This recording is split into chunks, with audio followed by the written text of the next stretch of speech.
This is Faad TV UG. Subscribe. Faad TV UG mbaniza ngana kusaba osubscribing. Mulongo Babirye Sala aina batabukide songa ate ne RP azemu na atabukira abo abamogerera byonna mbirese mugalero ngenda kusaba mbi osubscribing. Nsosi ne muna Uganda afiride mu gwanga lya Brazil mukomera ono yali yakwatibwa mbunga akokosa enjaga era bamusibye paka wafudde nga paka wafiride mukomera bali bamusiba mayisa amazina afira mukomera mu gwanga lya Brazil. Ngezeke wa yaliko honorable Walubaga South Honorable Kato Lubwama munaye Embeera yiyungidde okuba embi wabula bannayuganda batandise okumubika ku social media nenga si bituufu omusajja akyali mulamu nenga yeetaaga essala ez'amaanyi bambi Embeera si nnungi Embeera nkalubo nnyo Embeera si nnungi okutwalizaamu bambi yeetaaga essala Honorable Kato Lubwama yeetaaga essala nenga tannafa nga bannayuganda bwe babitambuza era buli atambuza amawulire ga Honorable Kato Lubwama nti afudde munaye temugagenderako mawulire mafu omusajja akyali mulamu tannafa just Embeera si nnungi naye nga si gwe gusoose kuba yali agenzeyokko era Embeera n'etabuka mu ggwanga ly'ettake naye nga asooka yakola ki yasobola okudda engulu n'addamu n'ateera buto era akyali mulamu abo bonna abamubika batambuza mawulire mafu si matuufu yaliko Honorable wa Parliament Honorable Kato Lubwama omusajja ono munnakatemba tannafa akyali mulamu era amawulire gonna gasanyizibwa nti yafudde si matuufu era temugagenderako omusajja gyali mulamu just Embeera yeetabuseemukko Embeera si nnungi kale okutwaliza wamu naye nga ajja kubatirira essaawa yonna naye nga tannafa nga bannayuganda babitambuza ku social media mbu afudde si bituufu Faad TV UG Nezeko lwa Mulongo Babirye Sala mukyalo n'omusomi wa bbaluwa era ayambye abantu bangi nnyo mukyalo n'akola ku Star FM kw'ossa ne ku Star TV era abasinga bamanyinga omusomesa kuba amabaluwa ge agasoma asomesa asoma amabaluwa ge ng'ayisaamuko n'ebiyigiriza kw'ossa n'ebyo ebisomesa Mulongo Babirye Sala atabukidde abo bonna ababba vidiyo ze abalikodinga program ze ez'oku radio bazikolamu zi videos ne baziteeka ku YouTube agambe nti banemulekiraawo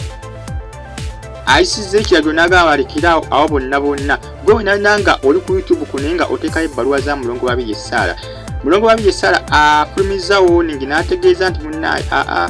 abo bonna baziteekayo mulina okukikomya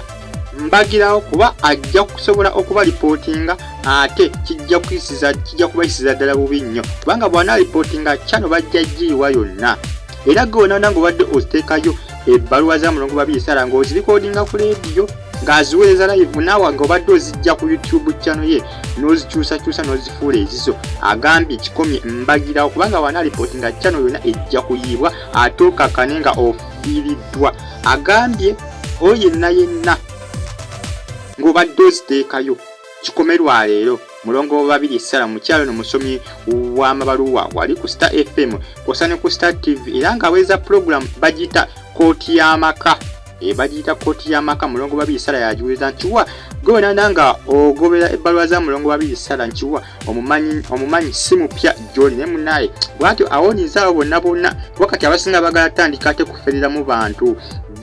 baagala kulaga nti channel zaabwe ezo Mulongo Babirye Sala nti azinamu omukono basobole okulabika nga ate bafeera bufezi bantu agambye bakikomeze ddala Faad TV UG ngenzeko ewe yaliko speaker wa parliament omugenzi amanyikiddwa nga Jacob Olanya juvyo olunaku olweggulo government yafulumiza budget ey'okumuziika wabula yakanze bannayuganda era bannayuganda abasinga bavudde ne boogera ebikankana nti budget ng'esusse nnyo government evudde netegeeza nti budget eyo twali tunaba kugifulumya mu butongole twali tukyagyeekebejja tugenda kusobola okulabika nga tubaako bye tukendeezaamuko tukyuseemukko naye nga si yabadde ey'enkomeredde just badde bakyabitunulamu tuluzi maaso kale balabe cabinet ng'ekyabiyisaayisaamuko amaaso balabe nti oba kinaavaayo bulungi oba balabe nti oba budget erina etekita okuva bulungi nti oba egenda kuba nnene era gavumenti etegeeza nti nno Speaker wa Parliament agenda kuba akomezebwawo essaawa wena okutandika n'omwezi ogwa April. Omwezi ogwa April agenda kuba atuuka wano ku butaka mu ggwanga lya Uganda ng'aggyibwa wali mu bitundu bya Seattle mu ggwanga lya America mu Seattle. Speaker wa Parliament gye yafiira munnaaye mu ggwanga lya America ekitundu bakiyita Seattle. Gavumenti efudde netegeeza nti tugenda gerezaako kumbalirira newankubadde kale tubadde ebadde bagiraze nti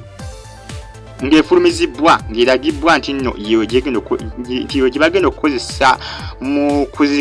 by'okuzika Speaker Parliament naye nedda si yembalirira ey'enkomeredde. Si embalirira ey'enkomeredde kuba kati bakyalina beekinyi eby'okuyisaayisaamu amaaso kuba baagala omulambo gwa Speaker ogenda okutuuka nga buli kimu kiwedde kikwatagana n'embalirira byonna eby'okumuziika nga bitambula malembe nga temulimu kyesiba kyonna. Embalirira bagambye bakyagiyisaamuko amaaso balabe oba enaavayo bulungi nga egasa buli muntu kw'ossa ne bannayuganda bonna. Faali TV yo gina kusaba mbi osubscribinge ate osigale nga ofollowinga. Nenzeeko RAP mukyala Bindeeba mukyala wa Miss Cocktail simanga Miss Cocktail RAP mukyala Bindeeba mwana muwala ono nyini maaso abamu bamuyita maaso Glory bamuyita maaso Glory anti engeri gyali Precious Remy. Nyenzeeko kwa ku nsongazi after n'ategeeza bannayuganda nti bannange eriyo bannayuganda jjukira Bakakasizza Awards RAP yaliyo era RAP yayitako kuba presenter abamu bakula ku radio Galaxy n'abagamba bajje bawunyirize mbu ku perfume ye mbu gyali yeekubye balabe bawunyize ku perfume bawulire ku perfume eziva mu ggwanga lya America ng'egye ziwunyamu era waliyo presenter omwe yavaayo mbu n'amuwunyawunyako bannayuganda balina engeri basasanyamu kino ekifaananyi balina engeri basasanyamu nga balaga nti presenter ono yali awunya ko Precious Remy mbu awunyize perfume mbu gyali yeekubye.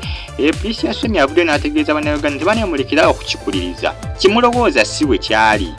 Mumuyinza okulowooza nti presenter yaliwo nga ampunyako nedda si bwe kyali yaliwo nga tuperforminga nze naye kubanga yalina akazindaalo ke ate nange nalina akazindaalo ke naye mbutuufu bw'okitunulamu kirabika kubanga